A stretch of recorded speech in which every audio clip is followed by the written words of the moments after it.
Assalamualaikum warahmatullahi wabarakatuh. Di sini dari kelompok 2 akan menjelaskan tentang proposal proyek kami yang berjudul tentang analisis cost volume profit atau CVP sebagai alat dasar perencanaan laba dengan studi kasus Akikon Nurul Hayat.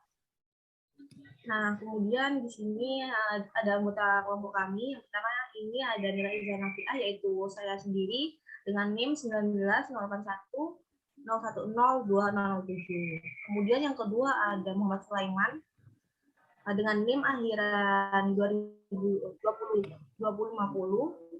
Kemudian yang ketiga ada Ahmad Putra Alfani dengan NIM akhiran 2096. Dan yang terakhir ada Hovifah Indar Parawansa dengan NIM akhiran 2100. Akikon Nurul Hayat merupakan akikon terbesar dan terbaik di Indonesia. Unit bisnis dari Lasnas Nurul Hayat yang fokus pada pemberdayaan yatim dan kaum duafa. Akikon Nurul Hayat berdiri sejak 2001. Akikon Nurul Hayat terus berkembang dan kini Akikon Nurul Hayat memiliki 32 cabang yang terbesar di seluruh Indonesia. Di antaranya Jakarta, Surabaya, Bandung, Semarang, Yogyakarta, Medan, Balikpapan, Makassar, dan berbagai kota lainnya. Total ada lebih dari 60 kabupaten dan kota se-Indonesia yang terjangkau layanan Nurul Hayat. Lebih dari 30.000 ekor kambing kami disembelih tiap tahunnya untuk membantu ibadah keluarga muslim di Indonesia dengan dukungan 300 lebih awak Akikon Nurul Hayat. Tidak sekedar menunaikan ibadah akikah, melainkan ibadah akikah yang penuh makna karena akikah juga sekaligus bersedekah untuk lebih dari 25.000 yatim dan kaum duafa. Saya akan mendapatkan sedikit tentang latar belakang dari Akikon Nurul Hayat sendiri, di mana di sini kami mengambil studi di Akikon Nurul Hayat yang berada di Sidoarjo, yang beralamatkan di Ruko Citra Indah, Jalan Kiai Haji Mukmin nomor 11, Kapasan, Sidokare, Kecamatan Sidoarjo, Kabupaten Sidoarjo. Nah, Akikon Nurul Hayat sendiri ini merupakan pelopor akikah siap saji, di mana Akikon Nurul Hayat ini berdiri pada tahun 2003 sebagai unit usaha pondok pesantren di Nurul Hayat. Nah, sejak saat itu Akikon Nurul Hayat sendiri ini bertumbuh dengan berbagai layanan seperti yang dijelaskan Mbak Ofis tadi, dan juga Akikon Nurul Hayat sendiri ini sudah bersertifikat halal MUI dan juga mendapatkan rekomuri sebagai layanan masyarakat yang digunakan untuk layanan masyarakat, tokoh dan juga artis. Banyak artis-artis yang biasanya order di Akikon Nurul Hayat untuk mengakikoi anak-anaknya. Gitu. Di Akikon Nurul Hayat sendiri ini banyak ya olahannya, mulai dari kayak gulai, terus ada kayak rengsengan, daging kambing, ada juga apa namanya sate gitu. Jadi di satu kotak biasanya tuh dianukan di satu kotak itu. Kalau misal itu untuk nasi kotak, kemudian kalau misal untuk akikoh biasanya itu kayak berupa kiriman gitu, kayak satu apa? Kalau di sini apa namanya kayak satu wadah besar gitu, dijadikan gitu. Dan itu biasanya kalau untuk akikoh cewek kan satu kambing ya. Kalau untuk akikoh cowok itu 2 kambing. Nah itu dijadikan satu di apa namanya di wadah yang besar untuk gulingnya biasanya gitu. Jadi produknya tuh bermacam-macam. Nah kalau di Sidoarjo sendiri kemarin saya juga tanya-tanya.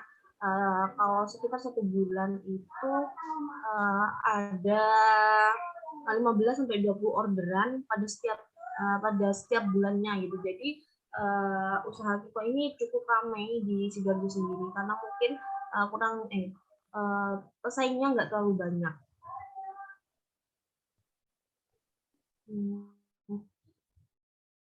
Terus ini juga saya kemarin juga sempat tanya-tanya ke mbak-mbaknya yang bagian admin di Akikoh.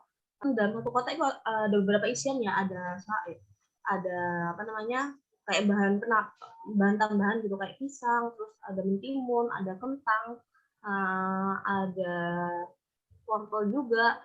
itu mereka ambil dari supplier-suppliernya. Maksudnya udah ada supplier sendiri yang handle bahan masakan untuk Akikonya.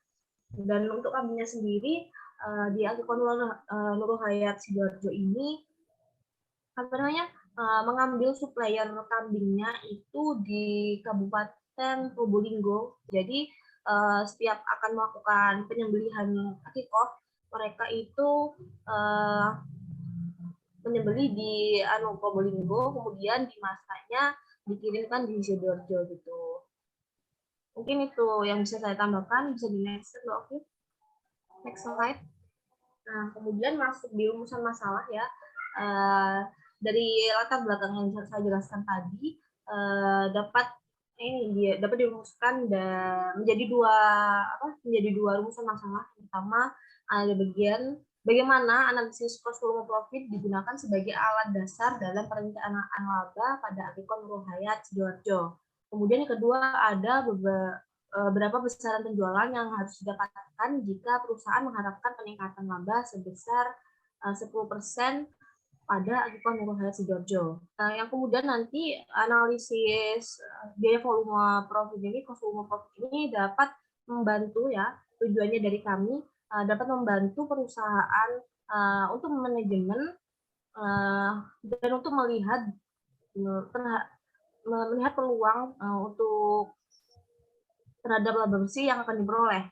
Kemudian manajemen ini dapat mempertimbangkan dampak dari keputusan harga jual, volume penjualan dan biaya tetap sehingga dapat membuat perkiraan laba pada periode selanjutnya. Nah, di sini dari dua rumusan masalah tadi dapat dibagi menjadi 5 yang akan kami jelaskan, di mana nanti kita akan menjelaskan tentang kontribusi margin di Akiko Nurul Hayat Sidoarjo sendiri. Kemudian yang kedua ada break even point pada usaha Akiko Nurul Hayat Sidoarjo. Kemudian yang ketiga ada margin of safety. Kemudian yang keempat ada operating leverage, dan yang kelima ada target profit analysis. Yang kemudian nanti ini kami analisis sendiri berdasarkan data yang telah diperoleh selama survei kemarin yang diperoleh dari Akiko Nurul Hayat. Nah, mungkin ini ya minta waktu jeda sebentar untuk di sini lagi azan. Selanjutnya di sini saya akan menjelaskan tentang analisis kontribusi margin atau margin kontribusi. Nah, margin kontribusi ini merupakan besarnya pendapatan penjualan setelah dikurangi dengan biaya variabel yang digunakan untuk menutupi biaya tetapnya. Nah, kemudian margin kontribusi ini jika lebih besar dari biaya tetap, maka perusahaan akan memperoleh laba. Nah, sebaliknya jika margin kontribusinya ini lebih rendah dari biaya tetapnya, maka perusahaan akan mengalami kerugian. Namun jika margin kontribusi sama dengan biaya tetap, maka perusahaan akan berada di titik impas atau mengalami break even point. Nah, dari data yang diberikan oleh Akiko Nurul Hayat di Sidoarjo kemarin, dari tahun 2015 sampai 2019 ini pada tahun 2015 sendiri volume penjualan yang masuk itu ada 230.189.500. Kemudian yang kami analisis menggunakan kontribusi margin dengan rumus tadi biaya variabel penjualannya dikurangi dengan biaya tetapnya, kami mendapatkan Rp130.497.100 dengan rasio 0,57%, dan sehingga didapatkan laba bersih sebesar Rp55.908.100. Kemudian pada tahun 2017 dan sampai 2018 volume penjualan ada sekitar 378.195.000 dengan margin kontribusi sebanyak 229.615.900 dengan rasio 0,59% dan mendapatkan laba bersih sebesar 120.274.400. Dan pada tahun 2018 sampai 2019 volume penjualannya ini meningkat lagi sebesar 692.187.000. Kemudian kontribusi margin atau margin kontribusinya ini sebanyak 443.429.700 dengan rasio marginnya itu sebanyak 0,64% dan mendapatkan laba sebesar 259.860.700. Nah, pada analisis kontribusi margin sendiri ini dapat disimpulkan bahwa dalam kurun waktu 4 tahun dari mulai tahun 2015 sampai 2019, margin kontribusi pada Akikon Nurul di Sidoarjo ini mengalami kenaikan secara bertahap, yang mulai awalnya dari volume jika dilihat dari rasionya mulai dari tahun 2015 sampai 2019 itu kenaikannya sekitar 0,2 sampai 0,5% persentase margin kontribusinya. Nah, volume penjualan pada perusahaan ini pastinya akan meningkat. Selain itu, biaya-biaya yang dikeluarkan seperti biaya tetapnya itu juga mengalami peningkatan, peningkatan yang tinggi ya, terutama pada tahun 2018 dengan kontribusi marginnya ini sebesar 0,64%. Jadi penjualannya juga cukup banyak. Bisa dilihat slide. Ya, sekian pemaparan dari saya. Ya, selanjutnya saya akan menjelaskan tentang analisis titik impas atau break-even point. Jadi analisis titik impas adalah perusahaan berada pada titik impas di mana total penghasilan sama dengan total biaya atau titik di mana total margin kontribusinya itu sama dengan total biaya tetap. Jadi ketika seluruh biaya tetap telah ditutup, maka setiap rupiah penjualan lebih di atas titik impas merupakan keuntungan perusahaan. Di bawah ini ada data break even dari Akikon Nurul Hayat Sidoarjo dari tahun 2016 sampai tahun 2019. Jadi di tahun pertama ini, tahun 2015 sampai tahun 2016, BEP-nya yaitu sekitar 138.593.959, yang mana perubahannya 0,97%. Selanjutnya di tahun 2017 sampai 2018 ini BEP-nya 184.379.000, yang mana mengalami kenaikan perubahan sekitar 1,25%. Di tahun selanjutnya yaitu tahun 2018 sampai tahun 2019 tercatat BEP-nya bahwa di sini 286.962.385, yang mana perubahannya 1,55%. Untuk rumus dari BEP sendiri itu menghitung titik impasnya itu dapat dihitung dengan impas data rupiah sama dengan biaya tetap per rasio margin kontribusi. Kesimpulannya di sini yaitu mengalami kenaikan perubahan setiap tahunnya itu, di mana titik tertingginya itu ada tahun 2018 sampai 2019, perubahannya itu sekitar 1,55% gitu. Slide selanjutnya.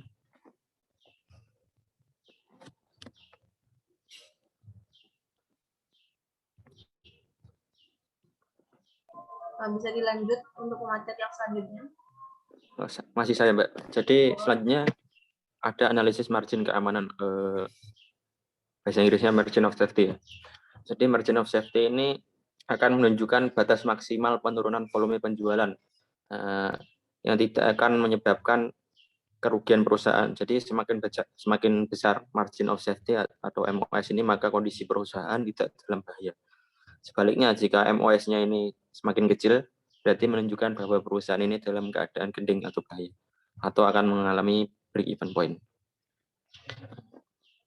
Di bawah ini ada data margin of safety Akikon Nurul Hayat Sidoarjo tahun 2016 sampai 2019.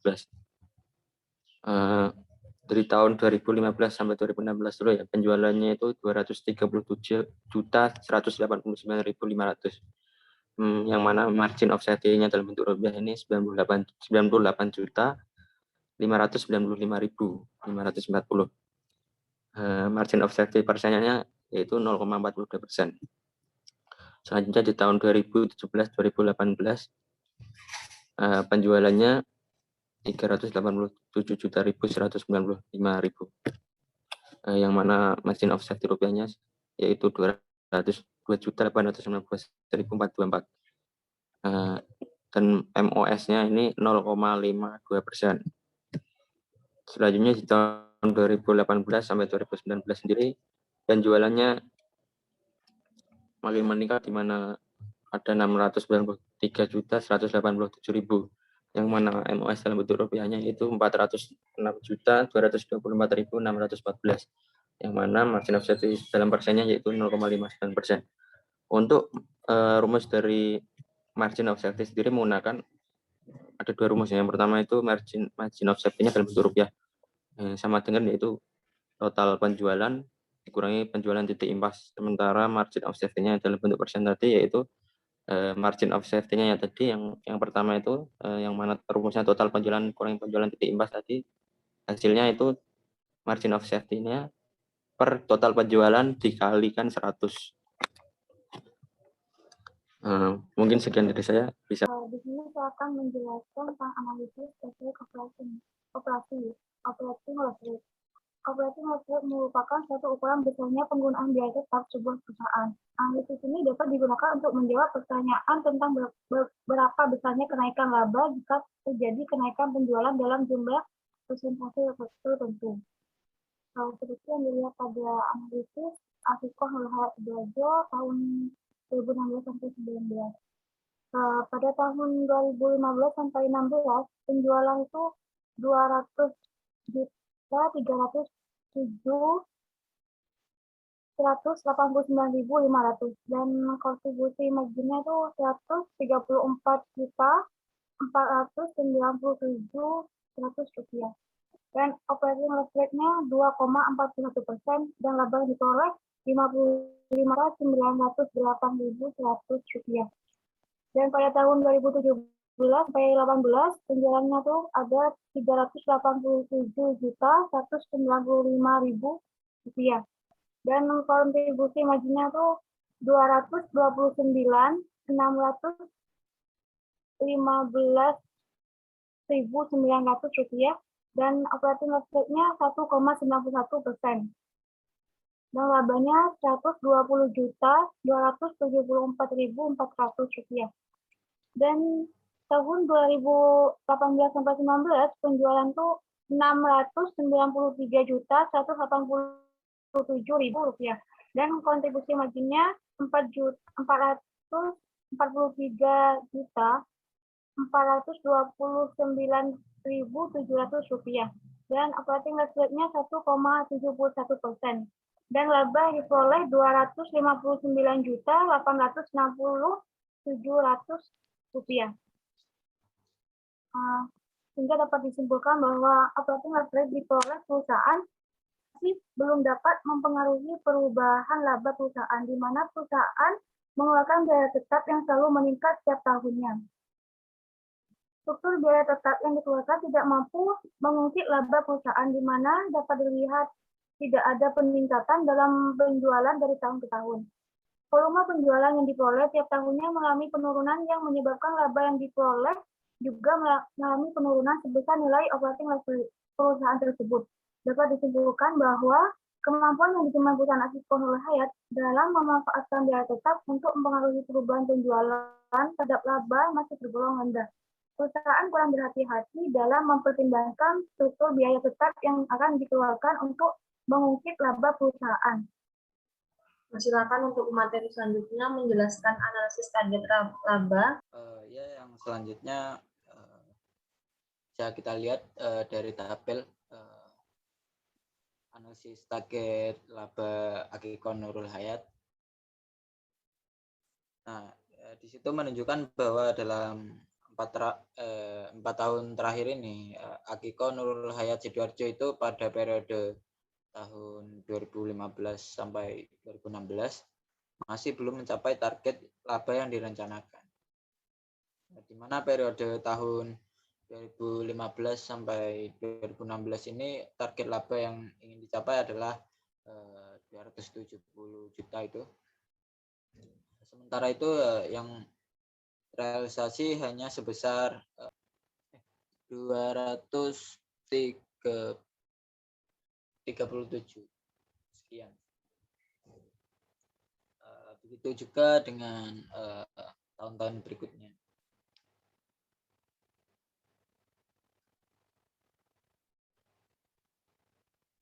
Nah, bisa di next slide. Nah, di tabel selanjutnya ini apabila dalam 4 tahun terakhir itu ada penambahan laba sebesar 10%, maka Akiko Nurul Hayat Sidoarjo itu pada periode tahun 2015 sampai 2016 itu tetap masih belum mencapai target laba yang direncanakan. Nah, di mana periode 2015 sampai 2016 target laba yang ingin dicapai adalah 676 juta sekian. Sementara itu yang terrealisasi hanya sebesar 614 juta. Begitu juga dengan tahun-tahun berikutnya. Untuk dapat memperoleh laba yang ditargetkan, maka perusahaan harus dapat mencapai volume penjualan yang telah dianggarkan di atas. Akan tetapi dalam kurun waktu 5 tahun terakhir ini, perusahaan tidak dapat mencapai volume penjualan yang dianggarkan. Volume penjualan yang terrealisasi masih di bawah volume penjualan yang dianggarkan, serta semakin menurun dari tahun ke tahun. Hal ini menyebabkan perusahaan tidak dapat mencapai target laba yang diharapkan. Dan satu lagi, penurunan volume penjualan ini sangat berpengaruh pada tingkat keamanan perusahaan, di mana volume penjualan yang semakin rendah setiap tahunnya dan disertai biaya-biaya yang melampaui tinggi sangat mempengaruhi laba yang diperoleh. Setelah pengurangan dengan pendapatan penjualan perusahaan menjadi semakin menurun. Dan penjelasan dari saya, mungkin selanjutnya akan ditampilkan website ya, supaya teman-teman mendapat gambaran. Nah, di sini saya akan memberitahu pada akun Nurul Hayat ini ada websitenya ya. Bisa dilihat pada akikohnurulhayat.com. Di sini pada websitenya ini ada Akiko para pilihan artis. Jadi banyak artis yang juga seperti yang saya jelaskan tadi, banyak artis yang sudah mengakikoi dengan mengorder pada Akiko Nurul Hayat ini.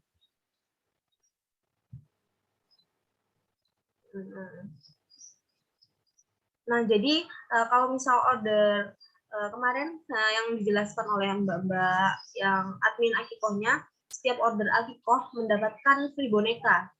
Free boneka seperti yang di sini. Nah, ini juga udah dapat risalah dan juga kartu ucapan untuk yang di Akikoi.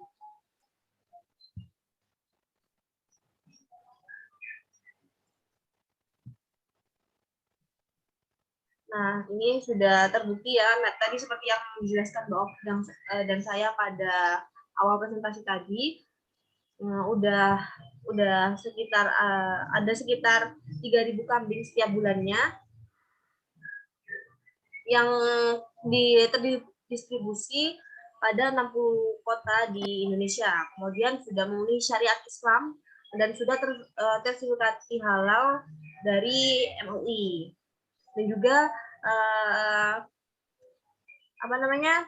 Akiko Nurul Hayat ini juga ada lembaga untuk amil zakat, Lasnas Nurul Hayat. Jadi sekalian order akikoh dan juga bisa sedekah. Biasanya kalau misal order akikoh itu ditawarin dulu dari customernya tuh untuk kulit kambingnya itu biasanya didonasikan. Jadi kulit kambingnya tuh didonasikan di lembaga amil zakatnya untuk sedekah tuh.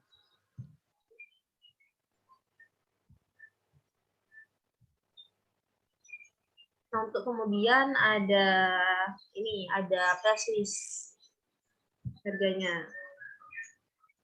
Untuk harga akikoh tiap kotanya pasti berbeda-beda kan, tergantung dari kambingnya ya. Biasanya di setiap daerah juga kambingnya harganya juga berbeda. Jadi setiap daerah juga berbeda untuk harga-harganya. Nah, kami mengambil studi kasus pada Nur Hayat Sidoarjo.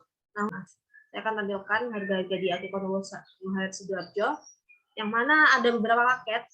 Pertama ada paket platinum, yaitu harganya sebesar 3.600.000 dengan rincian 270 tusuk sate ditambah dengan 90 krengsengan daging, 180 gulai jeroan dan tulang dengan harga 75.000.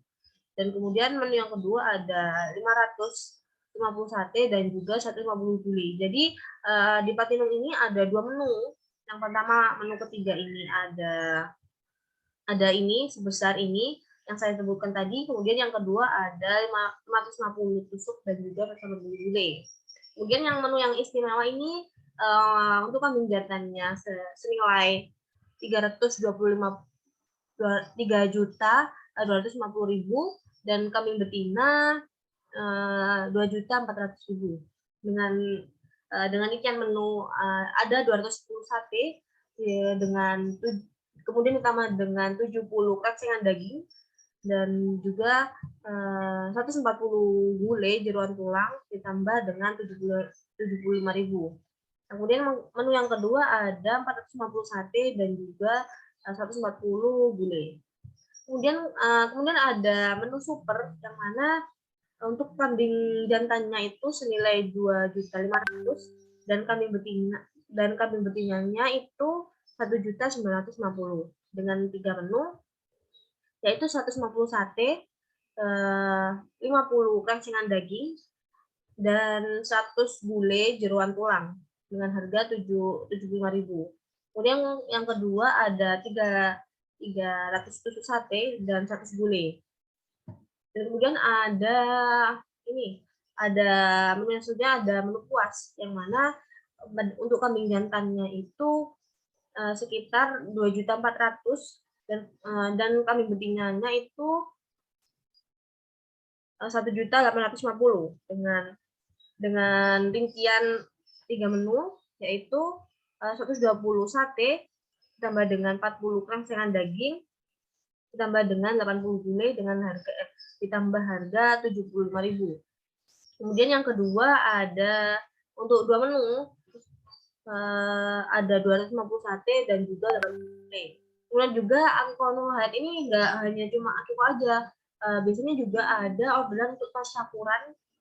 Untuk tasyakuran biasa ya, kayak tasyakuran mungkin orang meninggal atau untuk tasyakuran sebagainya lah gitu. Untuk kambing betinanya itu 1.550.000 dengan 2 menu, yaitu menu 150 sate dan 40 gulai. Nah, seperti ini tampilannya. Ini tampilan untuk nasi kotaknya. Udah ada pisangnya, kemudian udah ada pupuknya, udah ada acarnya, juga udah ada selada, ada krengsengan. Biasanya ada juga ini ada kayak sambal goreng ati sama kentang gitu. Ini untuk nasi kotaknya ya. Ini harga untuk nasi kotaknya.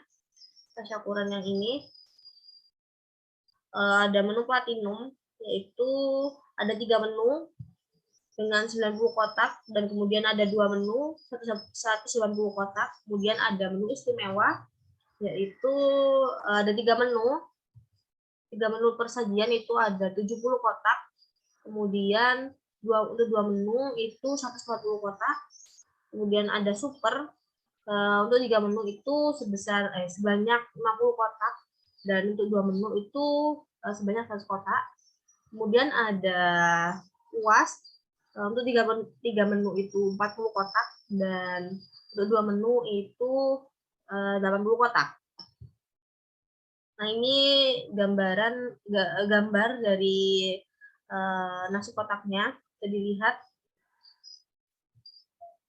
Ini harga per kotakannya.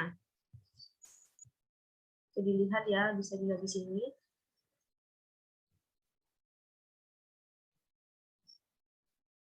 Nah, ini untuk rincian isinya.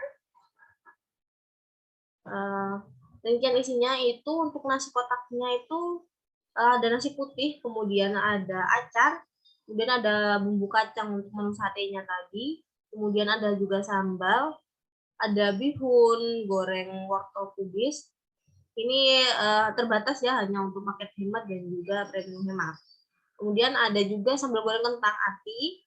Ini terbatas juga, hanya untuk paket nikmat dan juga premium nikmat.